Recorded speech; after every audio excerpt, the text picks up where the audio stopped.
Gemma, thank you so much for joining us on the Hurt Healing podcast today. It's a real joy to have you in the studio with us, and I'm really, really looking forward to the conversation we're about to have.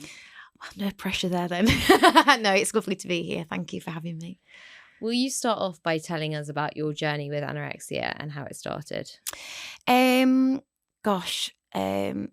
So I grew up very happy-go-lucky. Like, I was a bit of a tomboy. I had a loving family, a brother, 2 sisters. All my mates were lads at primary school, running around playing football, like Ali block. God, I'm showing my age. I wasn't really a girly's girl.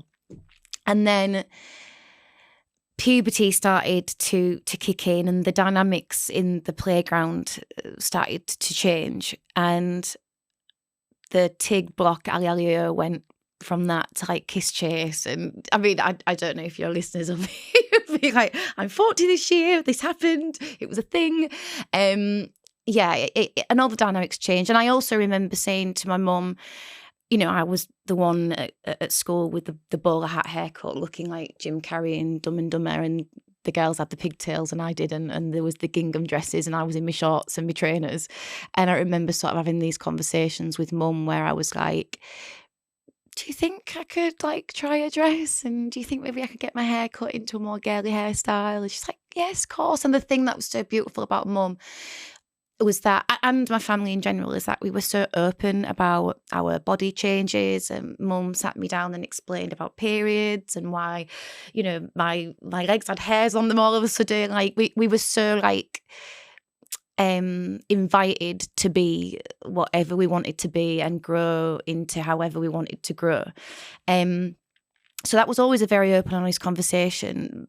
But what she couldn't protect me from was the dynamics changing from the girls in the playground and the bullying beginning. So I kind of literally went from being like everybody's friend, teacher's pet, thriving at school and doing really well, and that being seen as a good thing, to being looked at through the eyes of green-eyed monsters. And the bullying began, and that shaped my whole future, because I kind of thought, well, what have I done that is so wrong? Like, why are they hating me? Like, how has this changed? Like, it must be my fault. And I kind of linked the growing into a young woman into the demise of me. And I felt like, I mean, this is all in hindsight, Pandora, by the way.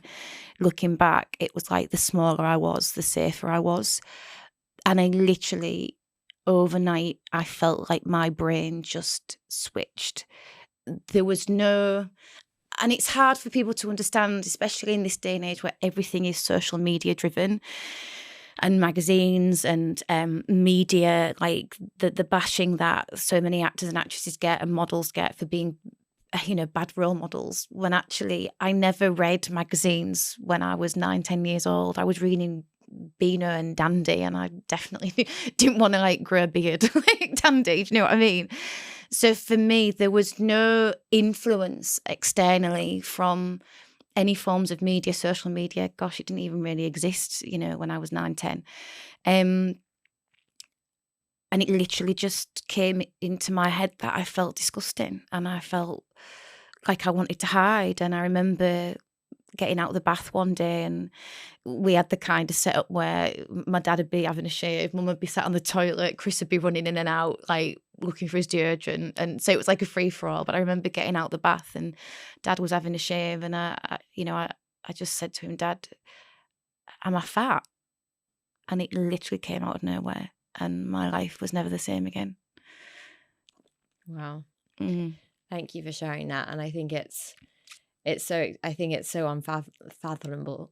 Hang on, I'm going to change the word. I just think it's beyond so many people's comprehension that it can happen overnight. Yeah. And it literally, like, that sort of, the brain just switches into that mode of thinking, right, okay, I'm going on high alert, and I've got to just get small. Yeah. And it's not, in your case, it sounds like it wasn't necessarily related to weight per se. It doesn't sound like you were preoccupied as a child with, oh God, my legs are bigger than hers. Yeah. And I think often people make the mistake with anorexia and looking at girls and thinking it's purely based on appearance and a desire to be thin to begin with. And of course, then the obsession takes over, and then often it can, morph into that. But I think initially it's very, very interesting.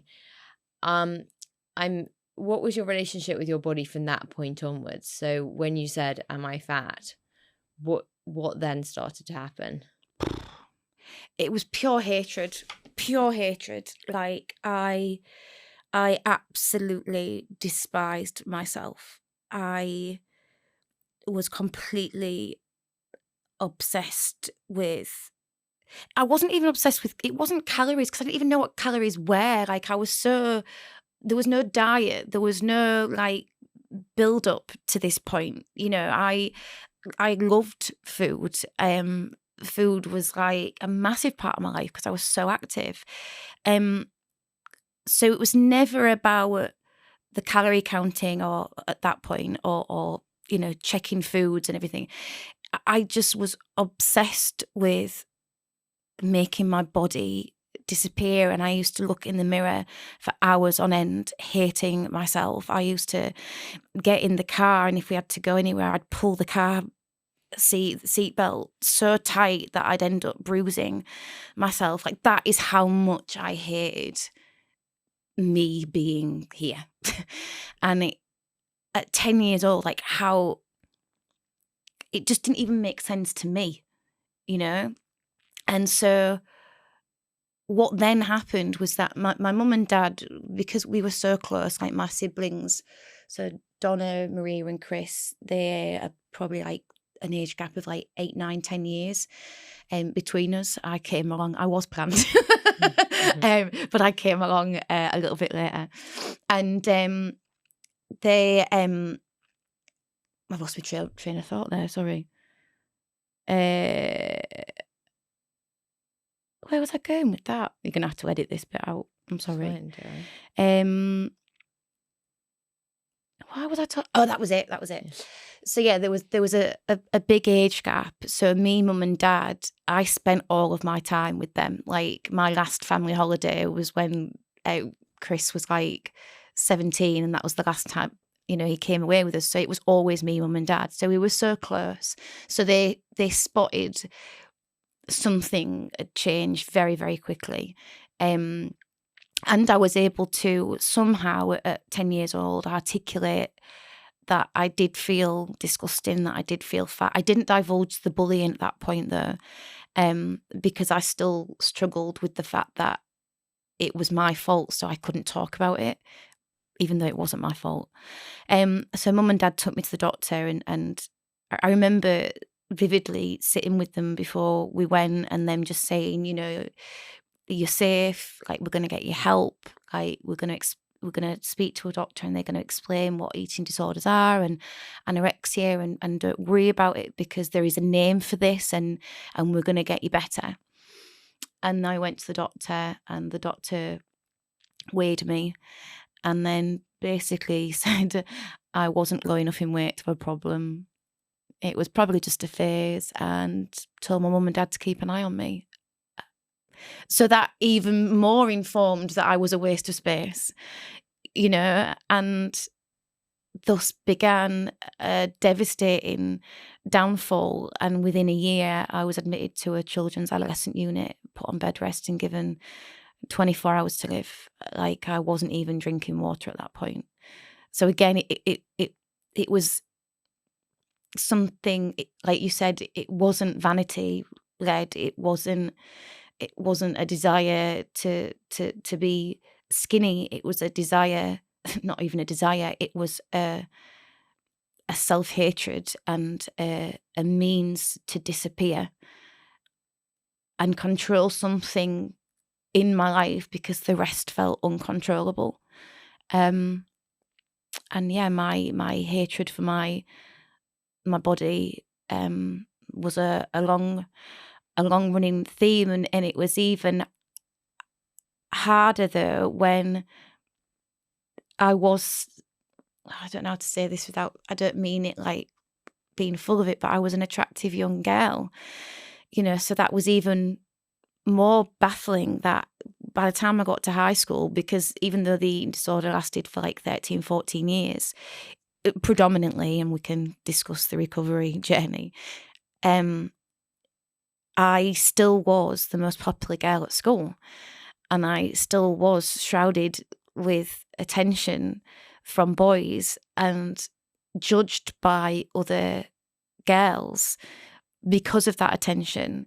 But yet I hated it. Like, my whole life was like,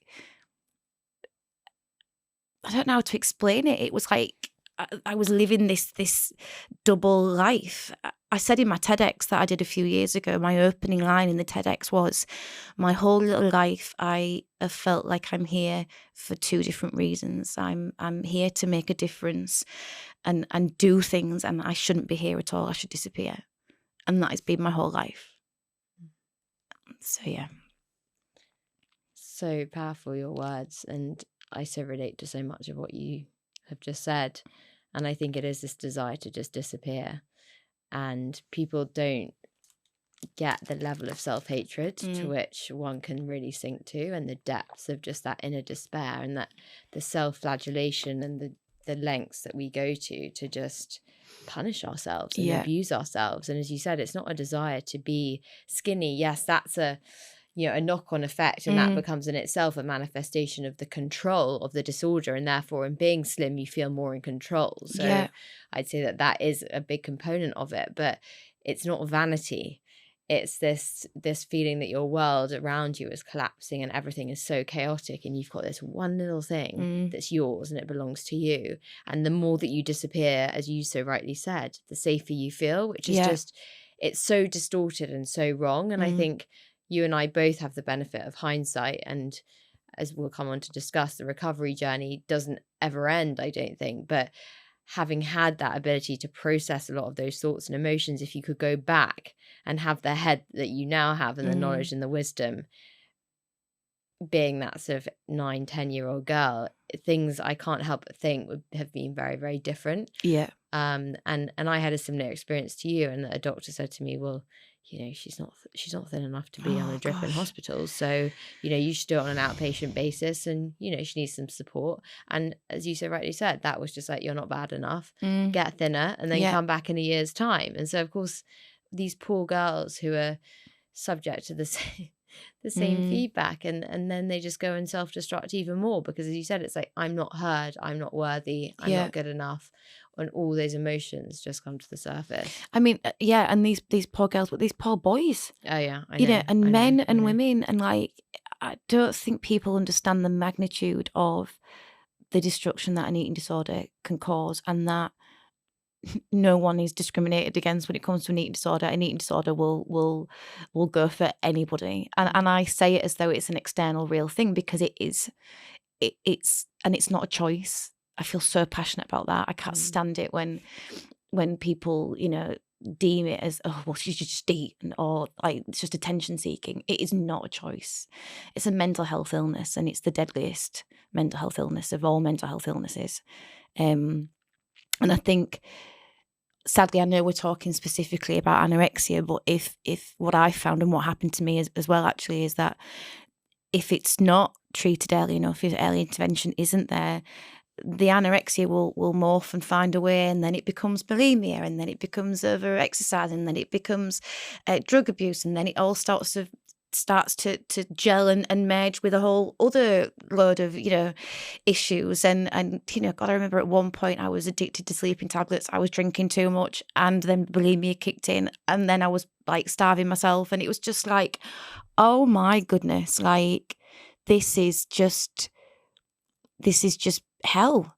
I wouldn't wish it on my worst enemy. I really wouldn't. However, this is going to be really weird to say out loud, but it's really strange that you have brought it up, because like, I think it was yesterday, I literally posted on my Instagram a picture of me at 26 and a picture of me now, and it was I was in the same outfit, and I recreated it. And I said something like, if I knew then what I know now, I wouldn't change a thing. Because actually what I've managed to do is accept that this happened, let go of it, and use it for good. And I think that was meant to be my purpose. I was meant to go through that to do the work that I do now.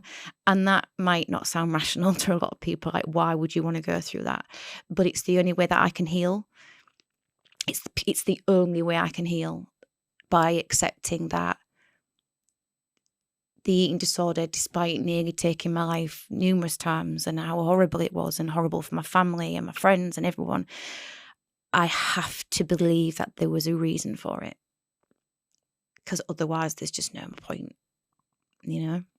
Yeah, I couldn't agree more. And I think those of us who are lucky enough to find that purpose within that recovery journey, and to use our experience to hopefully help other people, and in doing so it helps us find that meaning behind why we had so many years of, and continue to sometimes slip into that feeling of inner turmoil. But if you know that you're doing something with it in itself, it sort of starts to defeat the disorder in a way, because it's such a bully, and it's such an internal bully. And if you can turn that on its head and say, well, actually, you know what, I'm finding the inner strength to do something with what you inflicted on me, and the strength that I had to actually really muster to get through this and to survive. And as you so rightly said, anorexia has the highest mortality rate of any mental health illness, and sadly it does take a lot of people's lives. And those of us who survive it, I can't help but feel, if you want to, you can go and do something with it, and to use that to do good. So I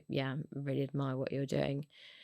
You've alluded to the fact that you remained this sort of popular girl at school, and you were obviously very attractive and the envy of a lot of your contemporaries. And I think that in itself is very, very hard too, because it in a way fuels the illness, because you start to think, well, I'm doing something right, and that in itself gives the bully, which is, well, so it's called the anorexia a bully as well, more ammunition to get at you, because your head then starts saying, well, you're doing something right, and you're getting all this attention, so what would happen if you let go of me? Just think of that. And in itself, that then encourages you to sort of keep that really tight grip of control on, because you think it's your friend. So what impact did it did you have were you able to have close friendships at that age? So my best friends at primary school, I was very much in with the lads, you know, they were my everything, and even through high school they were fiercely protective over me, and unfortunately the boys had a difficult time, because they wanted to support me, but the dynamics and testosterone and all of that, it wasn't so easy. And by them actively supporting me, that only fueled the nastiness from the girls. So I could never really win. I remember having maybe 2 or 3 really close friends who kind of, those friendships didn't stick, they didn't last. However, when I went into the unit, I remember one day a package arrived, and it was a letter from all of my form class and loads of other friends. There was probably about 60, 70 letters. And that really did mean the world to me. So actually, in hindsight, was were they leaving me alone in reality, or was the eating disorder making me believe that nobody wanted to be my friend? Do you know what I mean? I still can't. That period of time was quite hazy. However, my friendships throughout the years, I was very, very fortunate that I did have two girls in my life. Emma and Katie were still my nearest and dearest to this day. And the lads, once we left kind of high school, that was a lot easier, and they were amazing with me, even when it's hard to explain, because some months my weight would be okay. I'd be going out socialising, I'd be out on the town with the lads and seeing my girlfriends. But then within a month, I was back in an eating disorder unit or in hospital. So it was very hard on my friendships, because they didn't know what they were going to get. And then equally, a lot of them wanted to protect themselves because they were so scared of losing me. So yeah, it impacted massively on my life in terms of friendships, and even just not silly things like going traveling and girls' holidays. And I remember going on one girls' holiday and I probably looked the best I'd looked in ages. Like I had my curves, but was I happy? I was absolutely. I was a mess. I drank far too much. I was a liability on the girls. The holiday I probably nearly ruined for them because I was just like on self-destruct mode. And the lead up to that had been that I'd been assaulted that summer before I went on holiday, but I didn't speak to anybody about it. And so I was just on this self-hatred journey, and then the bulimia got even worse, and I would take myself off during the day and go and sit in a cafe and purge. And I don't say these things for sympathy. I say these things because I want people to know that they're not alone, and there's no shame in talking about it. Like, this is what eating disorders do. So on that, I nearly ruined a lot of. The eating disorder nearly ruined a lot of my friendships, and then equally the relationships within the unit, so not just friends, but like the relationships that I had with the quote unquote professionals. Some of their behaviour towards me has had such a massive impact on my life and my relationships since, again, quote unquote, recovering. So yeah, there's been a lot that I've missed out on, a lot of friendships I've lost. But fortunately, I have an amazing set of friends around me at the moment, and I've managed to learn how to be open and honest with them without any of my self-destruct buttons taking those friendships away. I think it is one of the most challenging things is explaining to people what you're going through, and also having an understanding and awareness yourself that it's not you that they don't like, and it's not you that they're rejecting, it's the disorder. But I think it feels so enmeshed when you're in the thick of it, and detaching yourself from that can just be an impossibility. I mean, I know for me, certainly it felt like I was constantly the one that everyone was pointing the finger at, and I was to be blamed for I again had a girls' holiday and it was an absolute disaster. And I just remember feeling that, I'm just the person who everyone hates here, and I'm the focus of all the negative attention. And it was the same in my family as well. So anything goes wrong, okay, right, it's due to her. Oh, she's doing this, she's doing that. Did you manage to have a relationship with a guy? I mean, was that ever a possibility for you when you were in that stage, or was that just too much? The thing is, it was 13 years of my life. So yeah, I did have relationships, but they didn't stick. I tended to. And this is interesting because I was on the phone with my friend Ash the other day about this, because we were having a late night call and neither of us could sleep, and we were just putting the world to rights, and we were talking about, I'm single at the moment, and like why my relationships haven't worked. And I said to Ash, do you know what? Like I have been with some awful people, like some really awful, abusive, narcissistic men. However, I have to be accountable that the way I have conducted myself in those relationships has fed into what they've wanted. So when I was in the units, one of the things that they used to do, and it was barbaric, and I still cringe even saying it out loud, it was a reward and punishment kind of situation. So if you put weight on, you could see your sister or brother one night that week. If you lost weight, you were allowed to speak to your mum on the phone to say goodnight that evening. Like, it was just like the whole thing. I remember at 11 years old making a snakes and ladders game, and the ladder was like the up, you can wash your own hair, and the down was you can't see your dog that week. Like, it was just, so my whole life and upbringing in these institutions was reward and punishment. If I don't do the right thing by them, I get punished. But if I do, I get what I need and what I want. So my relationships were around me, what do you want? Give, like taking on people's kids, like getting somebody a loan out,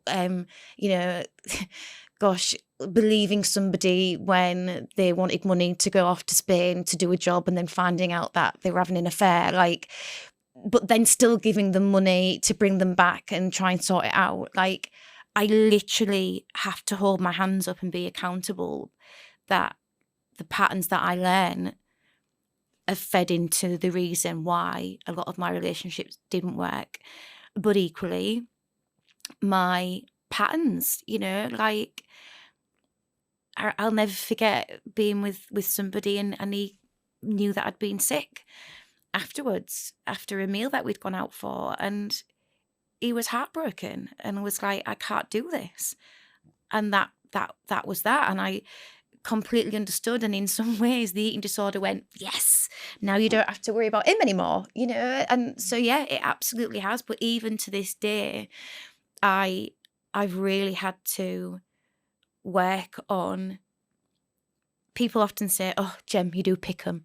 And it's like, I don't choose to be heartbroken and used and have people take money off me and be emotionally and physically abused. Like, I did not choose that.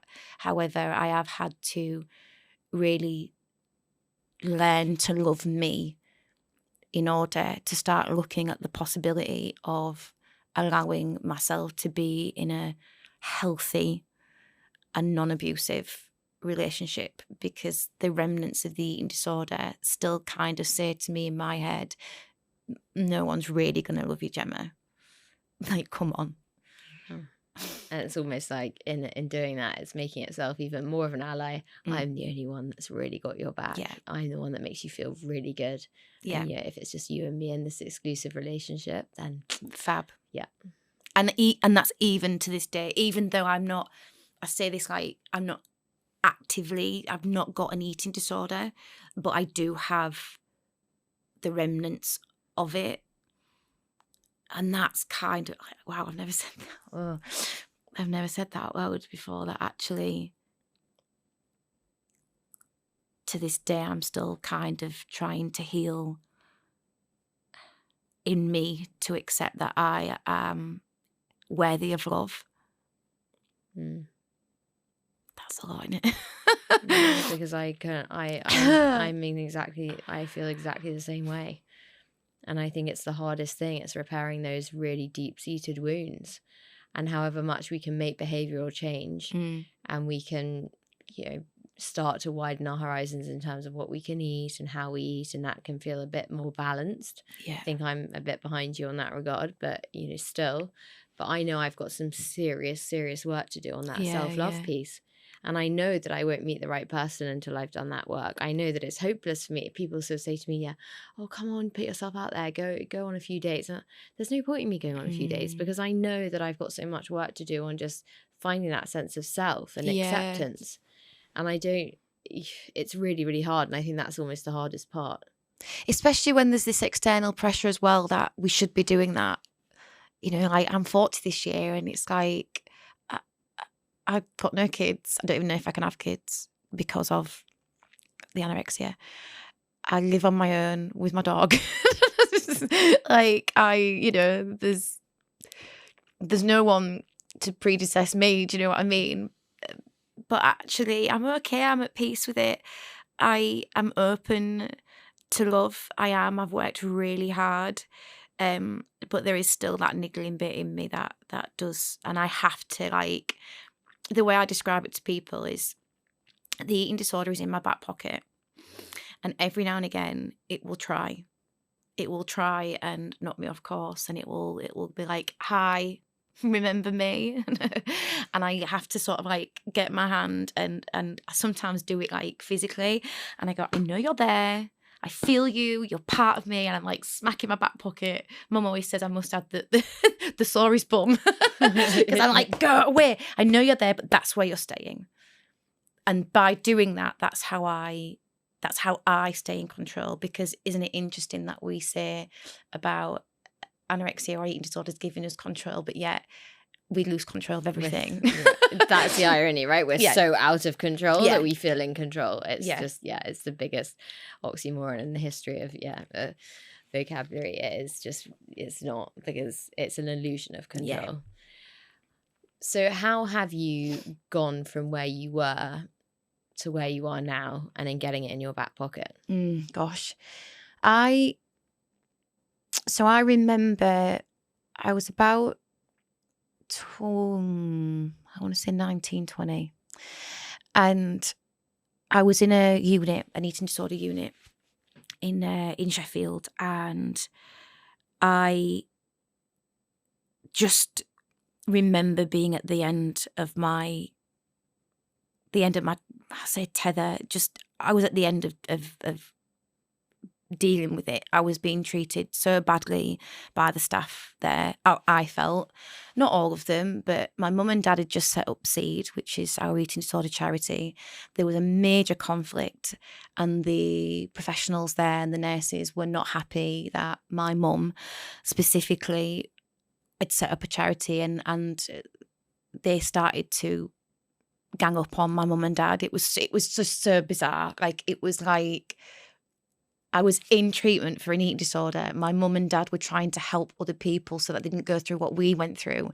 But because my mum knew probably more than what they did, because she trained with Professor Janet Treasure at the Maudsley Clinic, like, mum was just incredible. But they didn't like that. And so there was me in this unit. My mum and dad, they're hating on my mum and dad, but then also they're consistently putting me in situations that just weren't healthy, and they weren't treating the problem. An eating disorder, the food isn't the cause, it's the symptom. It's all well and good taking away a U-bend and locking a kitchen cabinet and making you put weight on by eating 3 meals a day plus 3 snacks. But if nobody's talking to you about what's going on up there, how are you ever meant to get better? So there was all this going on. And I remember I had come back from, mum and dad had been called in for a meeting with me after I'd had a weekend home visit, because I wasn't complying. I can't even remember what it was now. I wasn't complying in some way to something. I was refusing to have my massage therapy, or it was something ridiculous.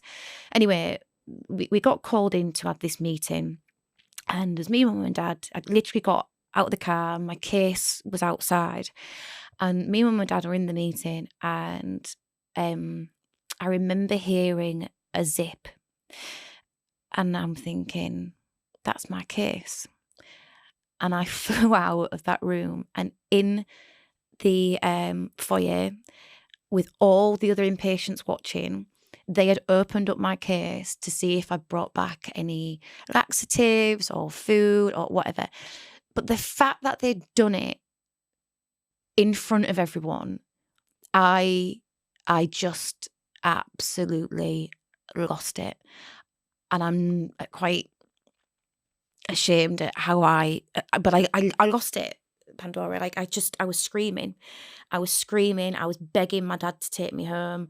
Mum didn't want to take me home because she was scared stiff that if she took me home that I would die. She was like, I know things aren't right here, but she couldn't cope with me being home. that's the honest truth. Like, it's very different her helping other people, but when it came to not being able to help her own daughter, that crushed her. So I was begging my dad to take me home. Unbeknownst to them, I had already made plans in my head to take my own life that week. And I was in my last chance saloon, and it's the reason I was screaming was because I needed them to take me home to save my life. But I couldn't say that. Thankfully, my dad, he explains it that he just saw something different in me that day. And he went against my mum's wishes and he took me home. And that was the turning point for me. That my dad had risked his marriage, his relationship with his other kids, because I'm damn sure they didn't want me home at that point. And he risked everything and he saved my life. And from that moment on, something switched where I was like, I have to repay him. And if I can't get better for me, because I don't love myself, I can get better for my mum and dad, because God, do I love them. And they discharged me, and I made a commitment to see a therapist 3 times a week, and it was hard work. And she was something else. Like, there was no messing around with Lindsay. Like, she was what I needed. And she started to help me find life away from the eating disorder. And mum and dad and I have spoken about this. She started to help me separate from mum and dad, because for the last 10 years, they had literally been involved in every aspect of my life. But that wasn't healthy. So Lindsay helped me start to look at what life would be like away from Hull, away from mum and dad. Not completely, obviously. And that was the start of my real recovery journey. And the best thing I ever did was apply to go to drama school. And this sounds really crazy because the pressure at drama school is insane. But by applying to go to drama school and getting a place, it gave me a focus and a fire.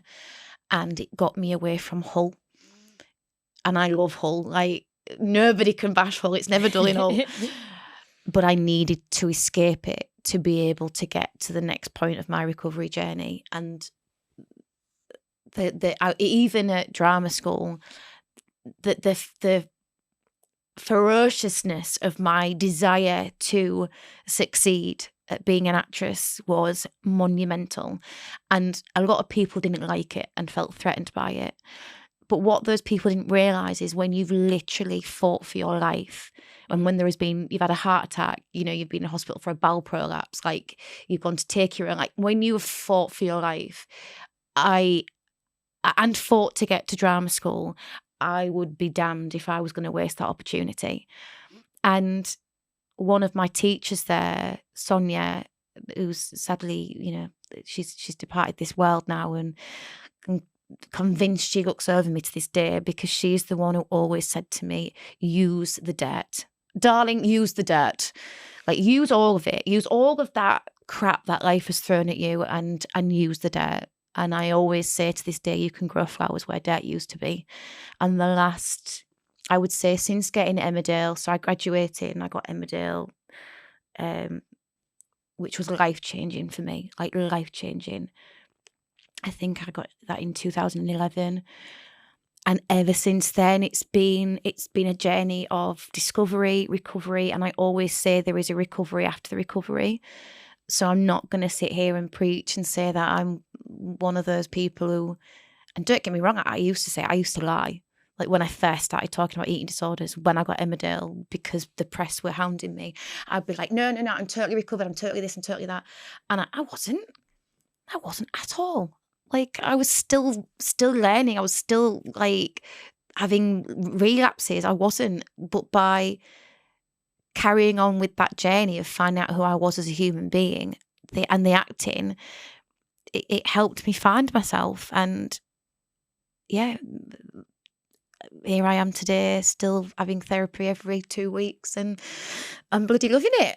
I don't mind it. Like, and I just want to say that open and honestly, because I hope that anybody who is listening, whether it's related to having an eating disorder or not, or any mental health illness, like, there should be no shame and stigma around these struggles, because our physical health is just as important as our mental health. Like, they're on par in so many ways. So yeah, that's kind of where I am and how I got my back pocket. What a powerful, I mean, yeah, you just speak with such articulate sort of, yeah, you speak, God, I don't really know what to say. It's just very, very powerful. And thank you for sharing that with all of us, because I think people really can underestimate the depths and the multiple depths to which one sinks. It's like people refer to having a rock bottom, and it's in my experience, there have been multiple rock bottoms, like with you, and I just don't think that you can't expect there might not be another rock bottom. Yeah.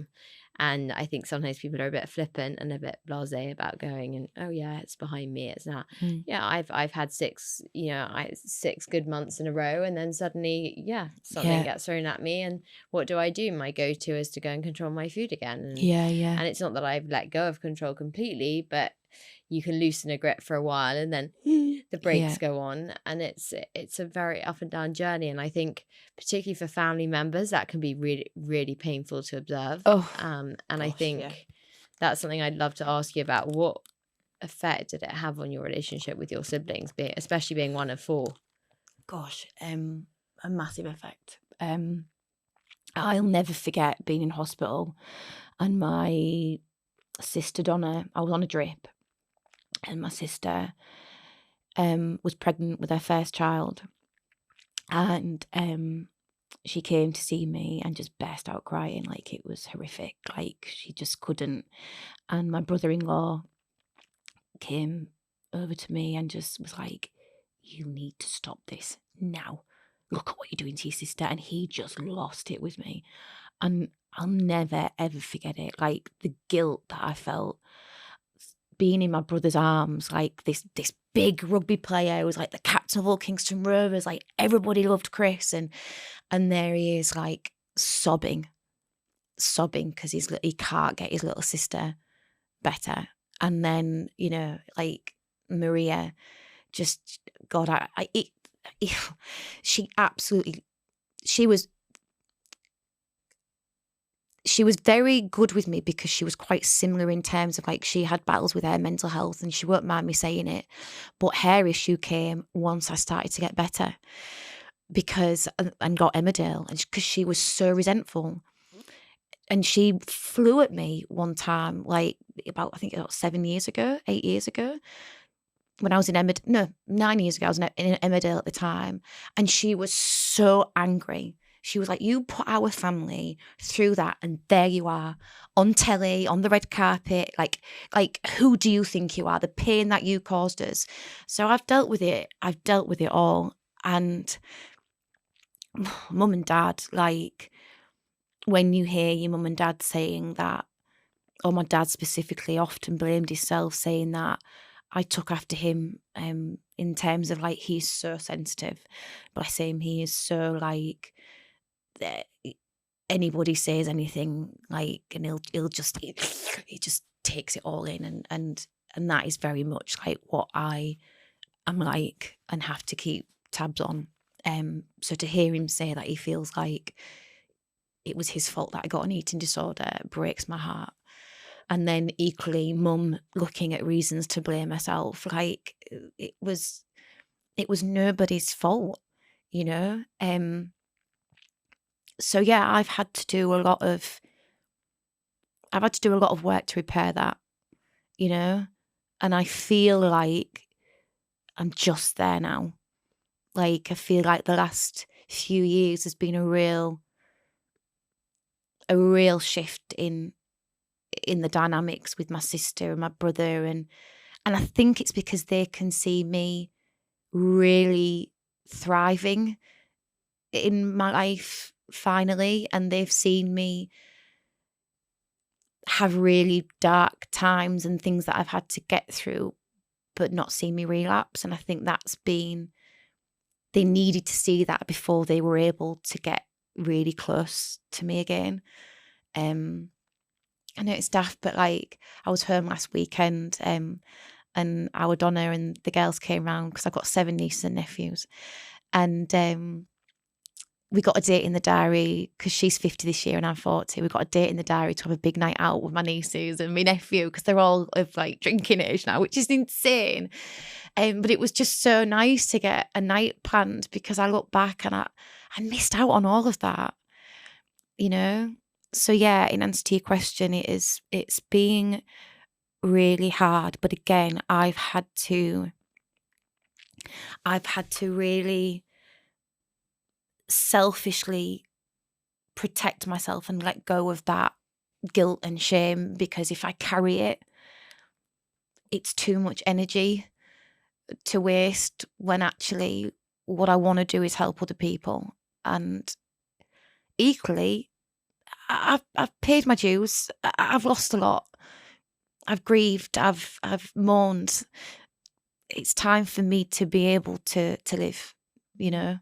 I know it's a cliche, but they say life begins at 40. Well, great. I'm looking forward to it. No, I mean, I think the toll that it takes on families, and particularly on the dynamics within sort of sibling relationships, is really underestimated. And I think that there's a lot of conversation to be had around how to manage and how to navigate it, because I think definitely for my brother, as is still the case, he hasn't got enough evidence, and there's a trust that's been broken. Right. And it's his way of protecting himself as well, in distancing himself from me. But we occasionally get these sudden outbursts of anger, and then I, of course, retreat into my shallow judgment and shame. And he doesn't even need to say anything. Just his presence there just makes me feel immediately like I'm not good enough. I'm doing so badly in my recovery. Oh God, I'm still doing this. He's looking at me doing this weird thing with, oh God.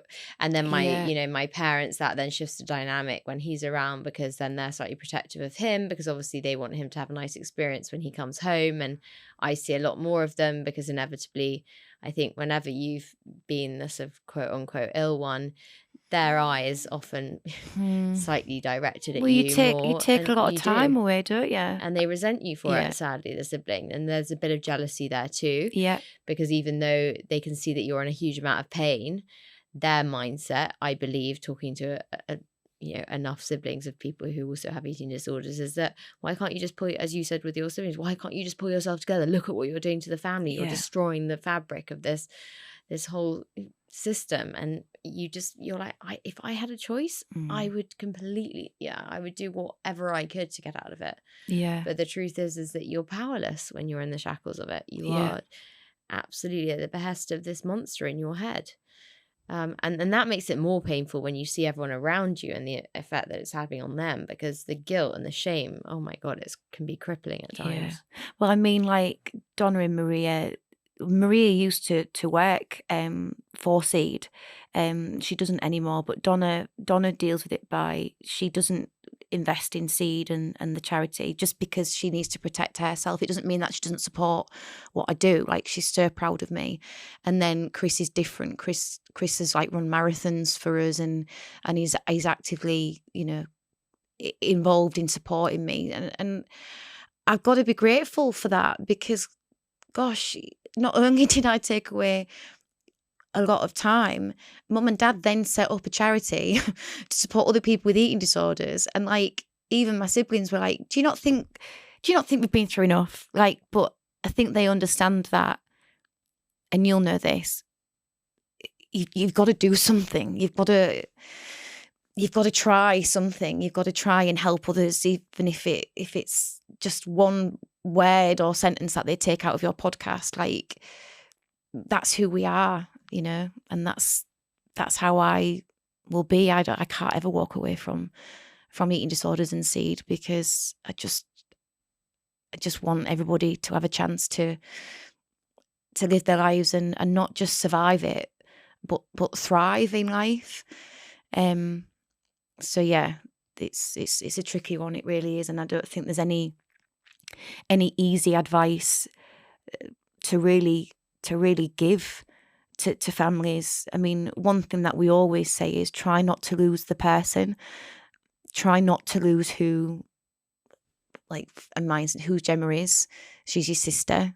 Do you know what I mean? Rather than this eating disorder. Like, I remember Mum and Dad used to try and like take me out, and we'd just have a coffee and we would talk about nothing to do with the eating disorder. We would talk about, you know, hobbies and the weather, like anything apart from that.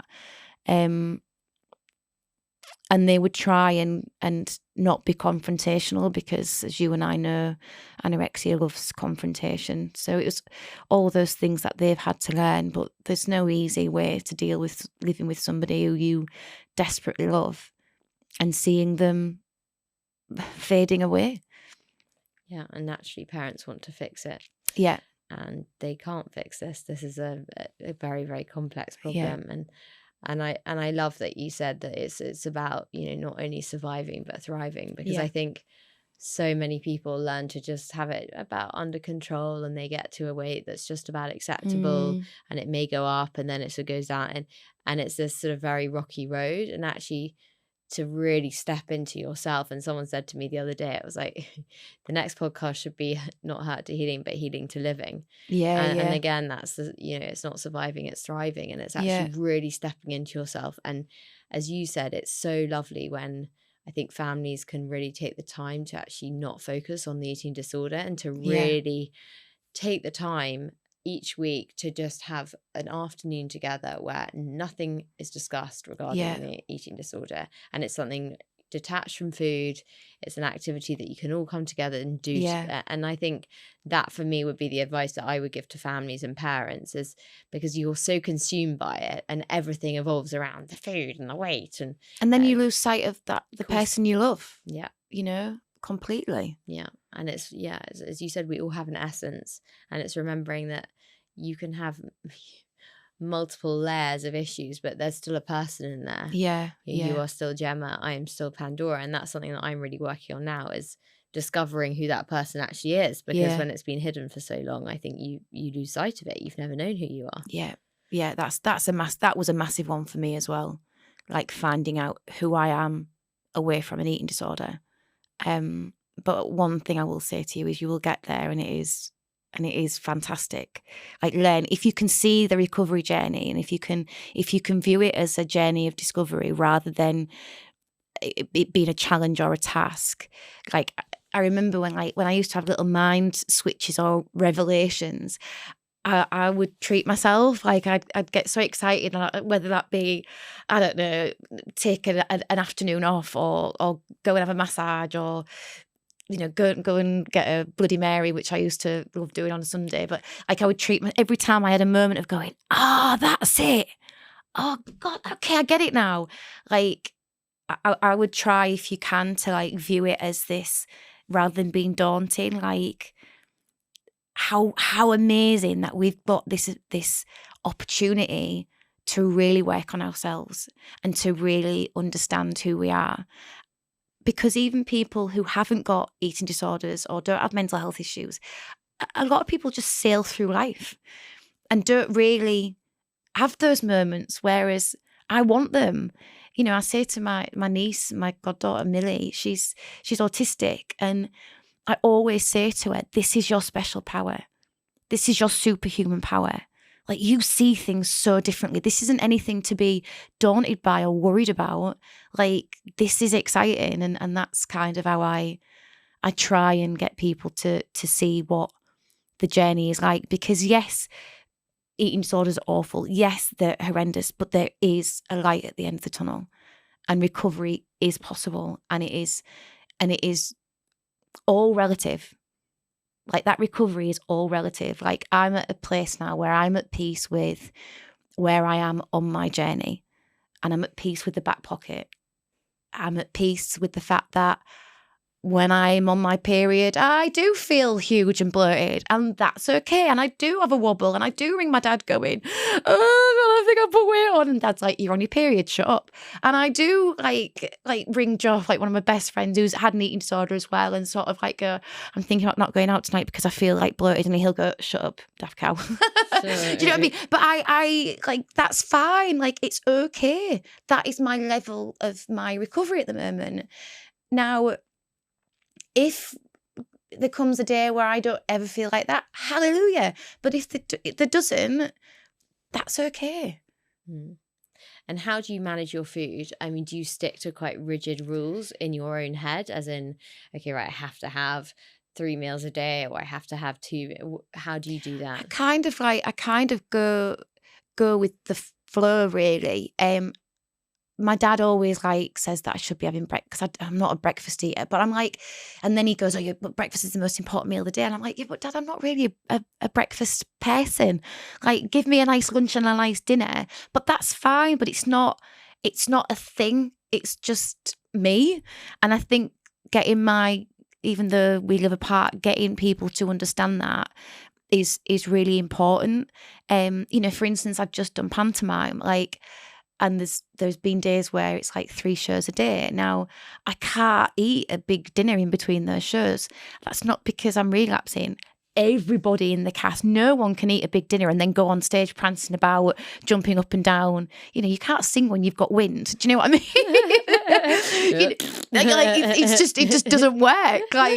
So it's all of these things. So I'll do like little and often. It depends on my routine. So like panto is little and often, or more often than not at the end of all the shows. Like we used to go and have a big like dinner like at 9-10 o'clock. Whereas like being here, working from home, that's a bit different. I don't have anything first thing in the morning, but I'll have a mid-morning snack. And then I'll do a salad and something nice at lunch. And then more often than not, I love cooking.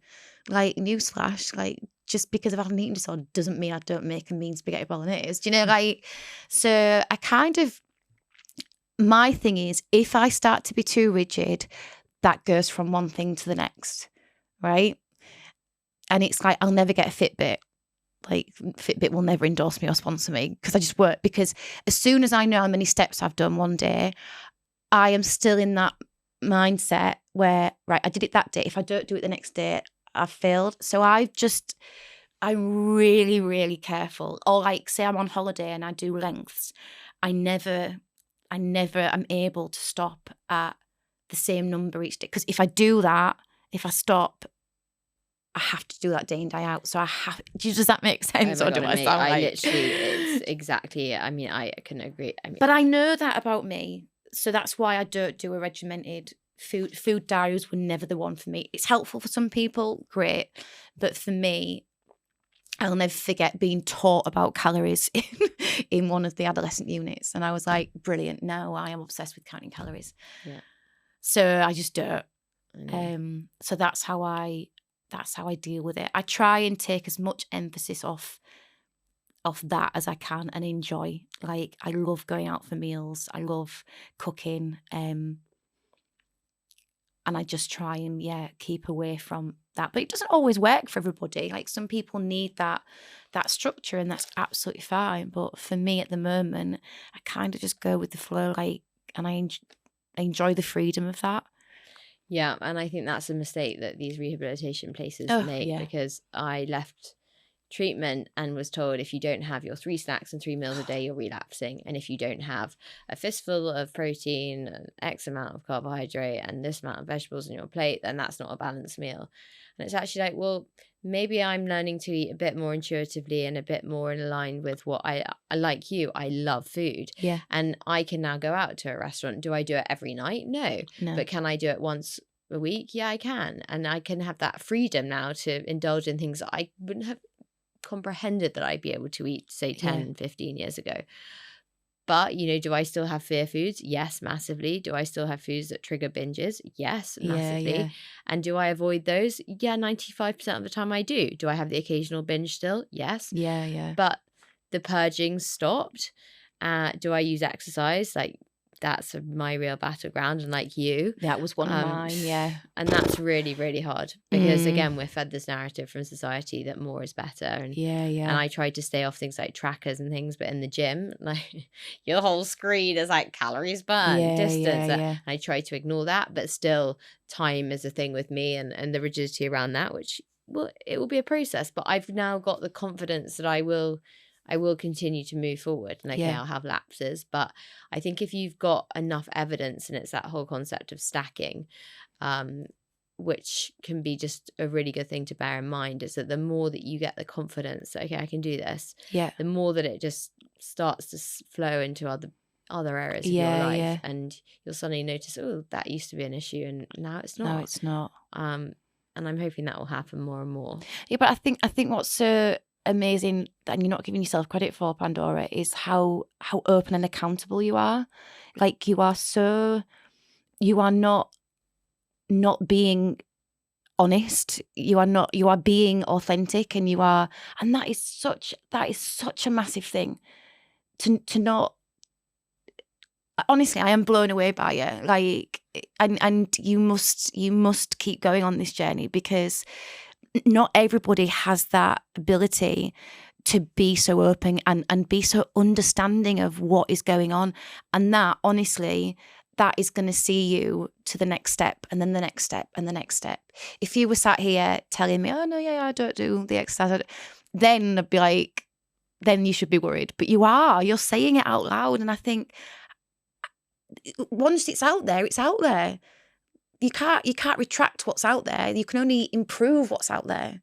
Do you know what I mean? So I think you need to make sure that you daily, and I do this, right? You need to give yourself butterfly hugs, right? And every now and again, just do that for yourself. And whenever I'm feeling a little bit wobbly or a little bit like, I close my eyes and I give myself a nice butterfly hug, and I breathe and I let it go. That's so lovely. Okay, I'm going to start giving myself. We all need butterfly hugs. Yeah, so right. And because so often, like you know, most of my friends are, married with kids, and I think when you are living alone, you just need to have that relationship with yourself, which is why I admire you so much, because I think building that relationship is the hardest challenge that anyone would face. Yeah. And loads of people have never had to even embark on that challenge because they've always had a partner. Yeah. And that's probably when the cracks start to appear later on, or as you said, they just cruise through life and they don't get to that stage. But we're wired differently. And I think that's why it's so lovely that you've created a platform like Seed, which is obviously helping so many people. And I'd love for you to tell our listeners about Seed and what it does and who it helps. Yeah, thank you. So Seed, as I mentioned, that was co-founded by my mum and dad, 24 years ago now. And predominantly they co-founded it to help loved ones and carers, not the person directly affected by an eating disorder, because there was nothing for mum, nothing for dad, nothing for my siblings, and not just like emotional support, but navigating their way through a system. Like they would get passed from pillar to post, like referred here, referred there, that door wouldn't open. Like it was just a minefield. So that's how it started. And then it very quickly became apparent, and it was just based in Hull, that the support was needed to actually help those affected by eating disorders as well. And we've grown and grown and grown over the years with our services. So we have volunteer messaging services, so like email buddy schemes, text buddy schemes. We've got an advice line, a support and listening service. So we support people either by appointments in person in our resource room or on the phone. We do workshops. Some of those are in person at the resource room. Some of them are online, and they range from, we've got the B group, which is a binge eating disorder group. We've got the monthly support group, which mum and dad run, Marge and Den's monthly support group. But it's all very, what we want is, it's a charity based on lived experience, and we are not clinical. We are there to bridge that gap. When services are hard to access, or when some people sadly don't meet the criteria, which that's as we've touched on, it's just ridiculous. So we make sure that nobody falls between the gaps. And then we do like coping with religious and cultural ceremonies, and all sorts. And we listen to what our seedlings, because I can't stand the word service user, it's just ugh. We listen to what our seedlings want. So at the moment, for instance, I'm looking at starting a lived experience group, so that people can come in and hear recovery stories. So that's something that has been fed back quite a lot. We do a lot of programs called WORS, which is Walking on Eggshells, and that's to help the loved ones and carers navigate their way through how to help deal with the eating disorder. So yeah, we do a lot. I mean, it's hard work. I'm not gonna lie. Like, the grey hairs are starting to ping through, because funding is sparse. But I won't give up. And if anybody does need support, please email support@seed.charity. And even if they don't feel like they've got the courage to do that yet, our website is such a fountain of knowledge of like self-help as well, because we find that a lot of people utilize the website more than anything, because it takes a lot for them to come to us initially. So yeah, I like to think that we're doing good and we're helping as many people as we possibly can. You are. It's incredible. And I think offering that support to parents as well. And as you've mentioned, Janet Treasure, who does run a fantastic parental support group and courses for parents, but not everyone can access it or knows about it. Well, Mum actually wrote to Janet and asked her if she could modify that. So that's what Walking on Eggshells is. It's Janet's piece, but Mum and Dad have modified it to sort of make it a little bit less wordy, clinical, and more adaptable for people who are completely new to anything psychological or like mental health based. And Janet's been a great support of that, and we can deliver that locally, so that's fantastic. As you were speaking, it just struck me that, and I meant to say this earlier, but I think because often people with eating disorders, they self-sabotage all the time when things are going well. There's a real thing at home, particularly when a conversation's going on about you, to stand at a door and to listen to the conversation and to overhear things. And I think parents could do so much by just really trying to resist having those conversations when they know that the person suffering with eating disorder is within any kind of vicinity, because you'll pick up on what you really don't want to hear, and then you'll just use that to fuel the eating disorder and to fuel the self-hatred. And I think that's where the parent support groups, it's just like little bits of advice like that, and then the comments that you make. Don't ever say to someone with an eating disorder, "You look well." I mean, you were going to say that. It's one of those like hard and fast rules, isn't it? Because you might as well say to their face, "You're looking fat and you put on weight." Yeah. I mean, and it's just baffling the number of people who think it's helpful to say. And I mean, multiple times people have actually said to me, "You've put on weight. That's really great. You're finally looking like a woman. Oh, you've got curves. You're finally looking feminine." And you're just, I mean, you just again want to kind of completely. I'll never forget when I came out of one unit and Grandma, God love her, when she was alive, she said, "You've got the chubby cheeks back," and I was just, and my mum was like, "Oh my God."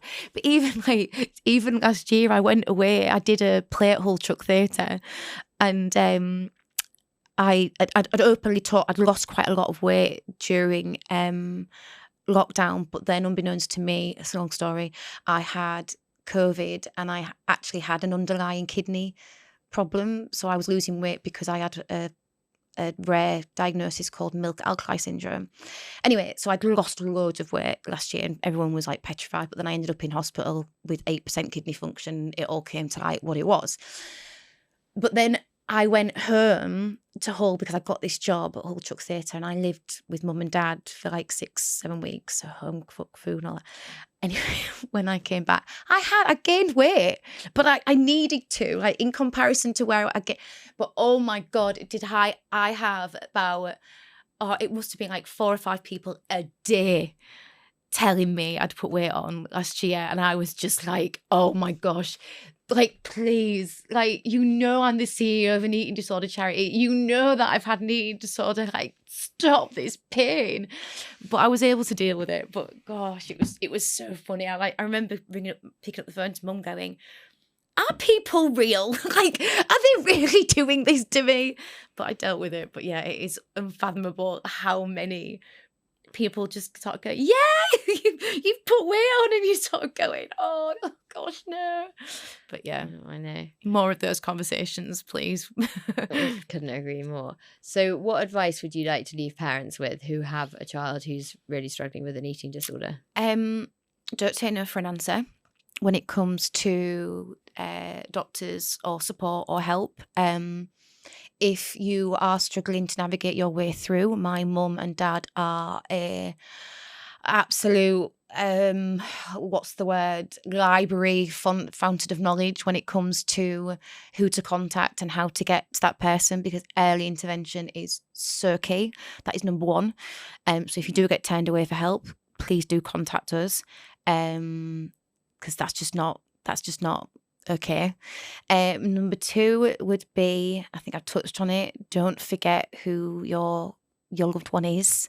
Don't forget what they're about. Don't forget to talk to them as a human being and with love and care.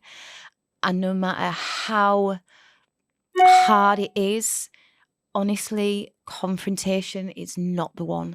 Like, if you need to take time out, you take time out. Like, Mum and I, like, we are fiercely close now, but my goodness, have we been in World War III before? And we came up with the thing of going, right, we stop now. Time out. It sounds very like American, but it worked, because there is just no point in, the eating disorder will only cause chaos. There will be no resolution when it comes to this argument. So just don't have it. So yeah, I think it's remembering who your loved one is, trying to lead the way with love and kindness and compassion. And equally, when I say the eating disorder thrives off confrontation, when you lead with kindness and compassion, you really annoy the eating disorder, because it's got nothing to go at. And therefore it diffuses the situation.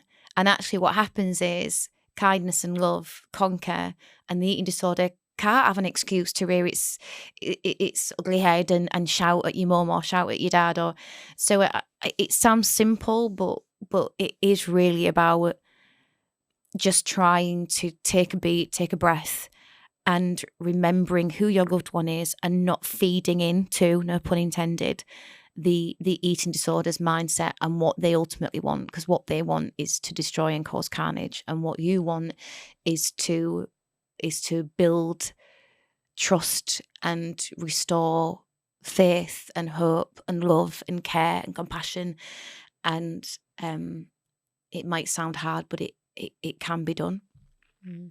Absolutely. It's like helping a plant grow. You've got to Yeah. get all the right environmental factors and the nurture and the love for it to then flower and to blossom. And well, what's that? There's a quote, isn't there? I think it's William Wordsworth, and he says, your mind is a garden, and you can choose to plant weeds or you can choose to grow flowers. And that's like so true, isn't it? Yeah. You know, imagine if you could turn that, because let's admit it, the eating disorder is powerful, but imagine if you could flip it, and that power becomes your drive to recover and succeed and thrive. And you can. You just need to make sure you're watering the right seeds. Totally. And finally, what advice would you have for someone who's listening to this, who's really, really struggling with an eating disorder themselves? You matter. It's not your fault. You didn't choose this. You are not alone. Recovery is possible. And if you haven't done so already, please reach out, whether it be to Seed, to a loved one, to a friend, to somebody you trust, but don't take this on your own, because you're worthy of getting help, and you're worthy of thriving and not just surviving. Gemma, this was such a powerful episode, and Thank you. I didn't preempt any fate by saying at the beginning that it was going to be an amazing conversation, and you're just such an inspiration for so many, and Thank for me you. included. So thank you so much. And thank you, and well done you as well. Like, what you're doing to share that journey will be helping so many people. So just keep doing what you're doing. take each day as it comes, and trust me when I say, like, I know you're going to be A-okay.